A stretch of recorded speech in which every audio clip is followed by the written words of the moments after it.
अस्सलाम वालेकुम स्टूडेंट्स। बच्चों, आपका बायोलॉजी का लेक्चर है।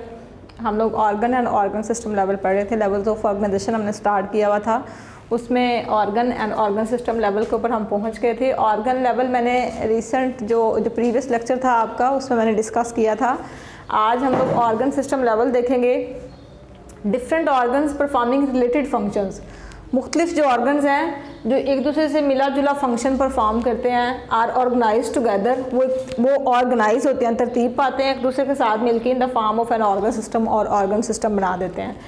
ऑर्गन सिस्टम में क्या होता है कि डिफरेंट किस्म की जो आपकी बॉडी के ऑर्गन्स हैं, जिस तरह से फॉर एग्ज़ाम्पल एक आपका जो डाइजेस्टिव सिस्टम है वो कंसिस्ट कर रहा है ऑरल कैविटी के ऊपर, ठीक है, स्टमक के ऊपर, स्मॉल इंटेस्टाइन के ऊपर, लार्ज इंटेस्टाइन, लिवर, पेंक्रियाज, ये सारे मिलके ऑर्गन सिस्टम बना रहे हैं, ठीक है। और डिफरेंट ऑर्गन सिस्टम्स मिलके एक इंडिविजुअल बना देते हैं। देखिए, in an organ system each organ carried out it's specific function. Her organ system के अंदर हर ऑर्गन अपना एक मखसूस फंक्शन जो है वो परफॉर्म करवाएगा। And the functions of all organs appears as the function of the organ system. और सारे ऑर्गन्स के जो फंक्शंस हैं वो बाद में मिलके एक ऑर्गन सिस्टम का फंक्शन बना देते हैं। मिसाल के तौर पे देखें, डाइजेस्टिव सिस्टम है, आपकी बॉडी के अंदर जो डाइजेस्टिव सिस्टम है ये एक ऐसा प्रोसेस है जिसमें आप लोग खुराक खाते हैं। फॉर एग्जांपल, आप लोगों ने हाथ के साथ माउथ के अंदर अपनी फूड रखी, दांतों के साथ आपने उसको च्यू करना शुरू किया, चबाना शुरू किया, ज़ुबान जो है वो उसमें सलाइवा वगैरह सिक्रीट होता है तो वो फूड को मॉइस्टन करती है, ठीक है। उसके बाद आप उसको इनगल्फ करते हैं, आपके एसोफेगस के अंदर फूड जाती है, फूड एसोफेगस से होती हुई स्टमक के अंदर जाती है, स्टमक से फर्दर डाइजेशन होती है, चर्निंग होती है, ठीक है। स्टमक की वॉल्स कॉन्ट्रैक्ट और रिलैक्स करती हैं और वहाँ पे फूड जो है वो अच्छे तरीके से मेल्ट भी होती है, ठीक है, चूँकि टेम्परेचर भी ज़्यादा स्टमक का होता है। इसके अलावा एसिड्स वगैरह और गैस्ट्रिक जूस वगैरह उसके अंदर मिक्स होते हैं। वो मिक्स होने के बाद खुराक जो है वो स्मॉल इंटेस्टाइन के अंदर जाएगी, स्मॉल इंटेस्टाइन में फर्दर उसकी डाइजेशन होगी और कुछ एब्जॉर्प्शन भी हो जाएगी ब्लड के अंदर, ठीक है, फूड की, स्मॉल पार्टिकल्स की। और फिर जो है वो खुराक लार्ज इंटेस्टाइन में जाती है, उसके अंदर लार्ज इंटेस्टाइन में जो है वो ज़्यादातर वाटर की एब्जॉर्प्शन होती है फूड के अंदर से, एंड देन फूड जो है वो रेक्टम के अंदर चली जाती है। तो अब ये देखें कि ये सारा जो ऑर्गन है, ऑर्गन्स जो आ रहे हैं इसके अंदर, एक डाइजेस्टिव सिस्टम के अंदर ये सारे एक दूसरे के साथ को रिलेट कर रहे हैं तो एज ए होल जो है वो एक ऑर्गन सिस्टम का फंक्शन परफॉर्म हो रहा है। डाइजेस्टिव सिस्टम में देखें इज एन ऑर्गन सिस्टम, ये वो ऑर्गन सिस्टम है that carries out the process of digestion, जिसमें डाइजेशन का अमल होता है, ठीक है। जो खुराक आप खाते हैं उसकी डाइजेशन का अमल हो रहा होता है। मेजर ऑर्गन्स इसके अंदर जो इन्वॉल्व है वो ऑरल कैविटी आपकी माउथ वाली कैविटी, जिसमें आपकी टीथ हैं, टंग है, सलाइवरी ग्लैंड्स हैं, ठीक है, ये आपकी ऑरल कैविटी है। उसके बाद स्टमक आ जाता है, ठीक है, स्टमक उसके बाद एसोफेगस आता है, उसके बाद स्टमक आता है, ठीक है। स्टमक है, फिर स्मॉल इंटेस्टाइन है, लार्ज इंटेस्टाइन है, लीवर एंड पेंक्रियाज। लीवर और जो पेंक्रियाज है स्टूडेंट्स, आपने 9th चैप्टर में जाके, नहीं 8th चैप्टर में जाके आप लोगों ने इसको देखना है। डाइजेस्टिव सिस्टम को हमने बहुत डिटेल से वहाँ पे पढ़ना है। तो हम देखेंगे कि लीवर और जो पेंक्रियाज हैं ये दोनों इन्वॉल्व होते हैं डाइजेशन में। जो लीवर होता है वो स्टमक के ऊपर एक बड़ा सा ऑर्गन होता है, ठीक है। इसी तरह से स्टमक के साइड के ऊपर जो है वो पेंक्रियाज होते हैं और ये इन दोनों के अंदर से जो है वो सिक्रीशंस होती हैं और वो सिक्रीशन जो है वो फूड को मज़ीद ब्रेक डाउन करने में और उसको डाइजेस्ट करने में हेल्प आउट करते हैं। तो लीवर और पेंक्रियाज दोनों, अगर आपसे कोई पूछे कि इनका मेजर फंक्शन क्या है तो यू कैन आस्क, इनका जो मेजर फंक्शन है वो डाइजेशन के अंदर दोनों इन्वॉल्व हैं, ठीक है। ये जो सारे के सारे ऑर्गन्स ऊपर से हमने देखे हैं स्टूडेंट्स, ये हेल्प करते हैं प्रोसेस ऑफ डाइजेशन में। The organ system level is complex in plants. अच्छा, आगे अब प्लांट्स की बारी आ गई। यहाँ पे जो उसने एनिमल्स के अंदर एग्जांपल दिया वो डाइजेस्टिव सिस्टम की दी है, ठीक है।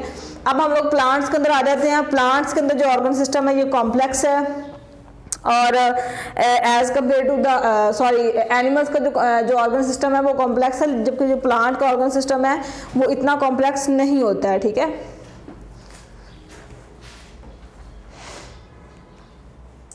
अच्छा, अब आपने ये याद रखना है कि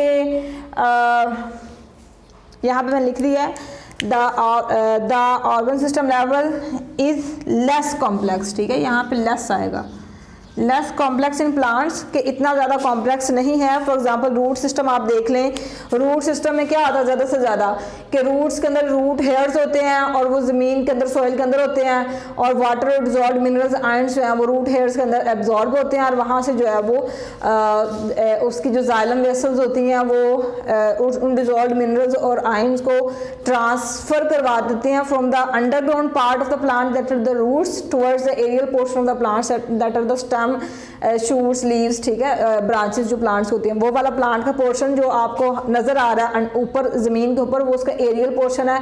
जो आपको नजर नहीं आ रहा ज़मीन के नीचे जैसे रूट्स हो गई उसकी, वो उसका अंडरग्राउंड पार्ट है। तो रूट्स का फंक्शन देखें आप लोग कि फंक्शन ये है कि ये ऑर्गन सिस्टम लेवल जो है वो लेस कॉम्प्लेक्स है। For example root system as compare to animals, animals की निस्बत, this is due to the greater range of functions and activities in animals. इसलिए है कि एनिमल्स के अंदर जो है वो एक्टिविटीज़ की रेंज बहुत ज़्यादा होती है एज़ कम्पेयर टू प्लांट्स। अब देखिए प्लांट्स और एनिमल्स का अगर कंपेरिजन करें तो आप लोग खुद भी अगर एज ए बायोलॉजी स्टूडेंट आप लोग ऑब्जर्व करें तो प्लांट्स के अंदर क्या क्या फंक्शन हो रहे होते हैं।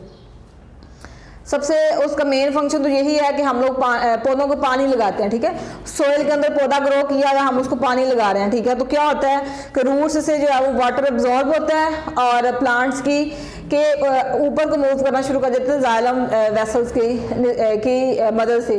उसके अलावा प्लांट के अंदर अगर फूड बन रही है तो वो जो है फूड वो फ्लोएम से प्लांट के दूसरे एरियाज के अंदर जो है ना वो मूव कर रही होती है, ठीक है। तो जाइलम और फ्लोएम जो है वो इस तरह से काम करते हैं कि जाइलम जो है वो कंडक्शन करवा रहा है वाटर की और डिजॉल्व्ड मिनरल्स और आयंस की, और जो फ्लोएम होता है वो डिजॉल्व्ड फूड या जो तैयारशुदा खुराक होती है उसको प्लांट के एक पोर्शन से दूसरे पोर्शन के अंदर मूव करवाता है। और इसके अलावा उसके अंदर रिप्रोडक्शन होती है, फ्लावर्स बनते हैं और फ्रूट्स बनते हैं।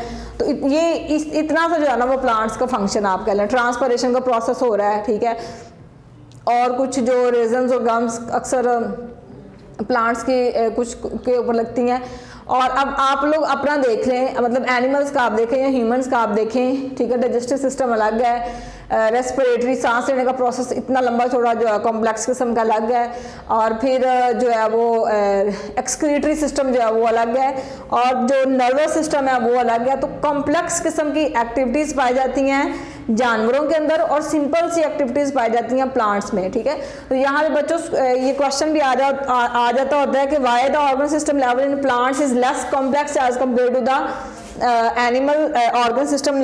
तो आपने कहना है कि organ system level is less complex in plants, for example root system as compare to the animal. This is due to, ये इसलिए होता है due to greater range of functions and activities in animals as compare to the plants, ठीक है। कि animals के अंदर greater ज़्यादा रेंज में एक्टिविटीज़ हो रही होती हैं as compare to the plants की निस्बत। तो दैट्स वाई जो ऑर्गन सिस्टम लेवल एनिमल्स का है वो ज़्यादा कॉम्प्लेक्स है as compare to the plants. तो ये इसका आंसर आप लोग लिखेंगे। इसके अलावा स्टूडेंट्स ऑर्गन और ऑर्गन सिस्टम लेवल के ऊपर क्वेश्चन आता है, it is basically long question for the examination point of view, ठीक है। और आपने इसको लॉन्ग क्वेश्चन के तौर पर याद करना है, याद सिर्फ नहीं करना है, इसको लिखना भी है आपने, अच्छे तरीके से इसको अंडरस्टैंड करना है। और इसमें अगर आपको कोई सवाल हुआ यू कैन आस्क मी।